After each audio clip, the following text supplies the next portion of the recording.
सिंध के मुख्तलिफ शहरन तोड़े गोठन में घरन जूं छिटियूं ऐं भिटियूं किरण समेत धारदार वाक़िअनि ऐं हादसन में 30 ॼणा हयाती विञाए वेठा। केतिराई ज़ख़्मी। डोडापुर वेझो ॻोठ सचल डहाणी ऐं ॻोठ जाफ़र मुंदराणी में घरन जूं छिटियूं किरी पयूं। 3 औरतुनि सूधो 5 ॼणा हयाती विञाए वेठा। बिरासिटी जे मेमण मोहल्ला में घर की छित किरी पई। हिक ई कुटुंब जा 4 भाती दबजी फोत, 6 ज़ख़्मी। बाढ़ के मुख्तलिफ इलाक़न में घरन जूं छिटियूं किरण सबबि हिक कुटुंब के 3 भातियुनि सूधो 4 ॼणनि दम ॾिनो। कंबर वेझो ॻोठ कोड़ल मक्सी में घर की छित किरण सबबि 2 मासूम भेनरूं अजल जो शिकार। घोटकी ऐं खानपुर महर में घरन जूं छिटियूं किरण सबबि बुढ़ड़ी औरत ऐं नीगरी हयाती विञाए वेठियूं। मदे जी तंगवाणी, ककड़ ऐं अखरी चौदकी में 4 ॼणा अजल जो शिकार। केतिराई ज़ख़्मी थी पिया। डिगड़ी, कशमोर ऐं दरिया खान मरी में घरन जूं छिटियूं किरण सबबि जा वाक़िआ।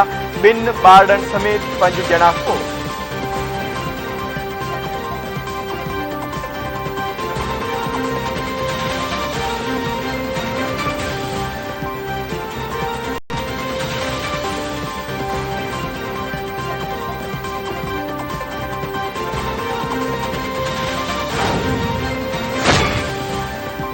हुकूमत बोर्ड की सूरत हाल के क़ौमी एमरजेंसी करार ॾेई छॾियो। सूद समाजी वफ़ाक़ी वज़ीर मरियम औरंगज़ेब चयो आहे त सिंध ऐं बलोचिस्तान में गैर मामूली तबाही के मुंहुं ॾियण लाइ क़ौमी जज़्बो ॾेखारणो पवंदो। बोर्ड मुतासिरनि खे परॾे में रहंदड़ पाकिस्तानियुनि जे अतियनि जी ज़रूरत आहे। वॾे पैमाने ते आयल तबाही के मुंहुं ॾियण लाइ वॾी रक़म घुर्बल हूंदी। वफ़ाक़ी हुकूमत सूबनि सां गॾिजी कोशिशूं वठी रही आहे। तेज़ बरसातुनि ऐं बोर्ड के वहिकरनि सबबि रिलीफ के कमनि में मुश्किलातूं पेश अची रहियूं आहिनि। सिंध सरकार बरसात ऐं बोर्ड मुतासिरनि लाइ टेंट सिटी क़ाइमु करण जो फ़ैसिलो करे छॾियो। वॾे वज़ीर सैयद मुराद अली शाह जी सदारत हेठि रेन एमरजेंसी ऐं रेस्क्यू बाबति इजलास, नुक़सान जी सर्वे, रिलीफ के कमनि ऐं मुतासिरनि जी बहाली बाबति गौर वीचार। वॾे वज़ीर इजलास में ॻाल्हाईंदे चयो त हुन केतिरनि ई ज़िलनि जो दौरो कयो आहे। कच्चा घर तबाह थी विया आहिनि। नुक़सान जो काथो यूनियन काउंसिल ज़रिए लॻायो वेंदो।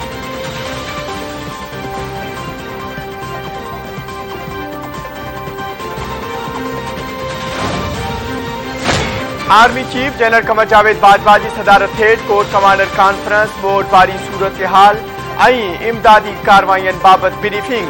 Army chief general Qamar Javed Bajwa चयो आहे त आर्मी फार्मेशन बोर्ड मुतासिरनि जी हर मुमकिन मदद यकीनी बनाए।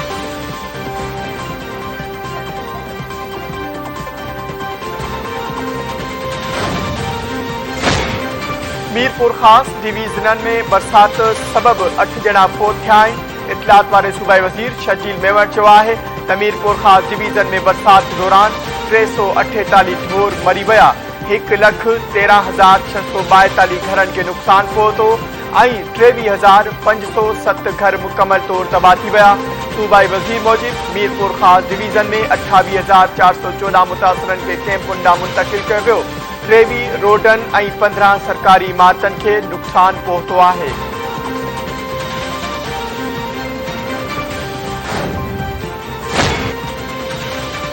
कंडियारी भरिसां सिम नाले के 3 फुट घारो पानी शहर ॾांहुं वधण लॻो। ॻोठाणा पंहिंजी मदद पाण तहत पाणी घारो बंदि करण में मसरूफ़। ज़िले इंतज़ामिया को रहवासियुनि ॾॾ प्लान शुरू करे छॾी।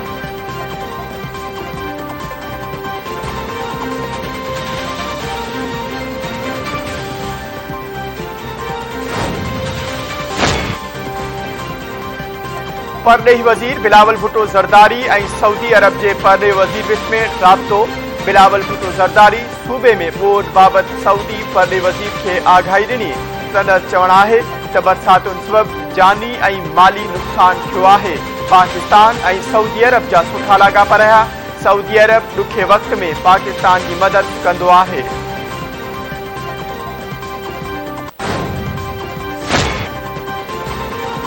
इस्लामाबाद की दहशतगर्दी टोड़ अदालत धमकिन वारे केस में पीटीआई चेयरमैन इमरान खान की अबूरी जमानत मंजूर करे वरिती।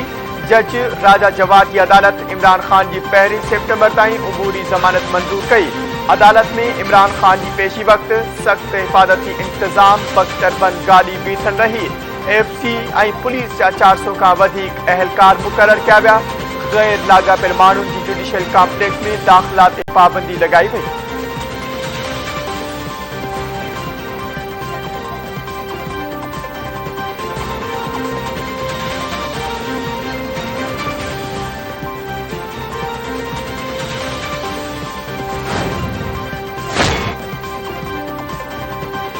जेकी भी फैसला करे रहा आहिनि कराए रहा आहिनि उन्हनि खे मुल्क जो सोचणु घुर्जे।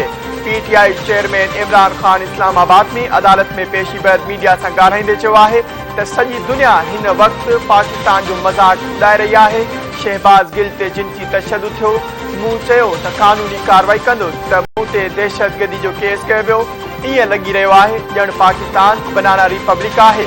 खौफ़ विचारी पंहिंजो पाण खे बचाइण लाइ पाकिस्तान जो मज़ाक उॾाए रहिया आहिनि।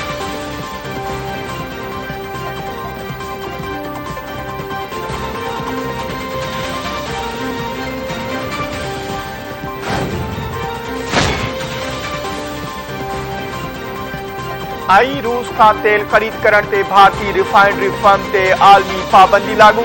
तेल की आलमी कंपनियुनि बैंकुनि भारतीय फर्म का ॾे वठि बंदि करे छॾी। यूरोप समेत अक्सर प्रोड्यूसर्स नयारा एनर्जी के तेल विक्रो करण का इनकार करे छॾियो। परॾे मीडिया मूजिब भारतीय कंपनी हाणे विच ओभर चीन ऐं रूसी कंपनियुनि ताईं महदूद थी वई आहे, जॾहिं त रूसी कंपनी रोज़ नेफेड भारतीय रिफाइनरी नयारा एनर्जी में 49% शेयर जी मालिक आहे।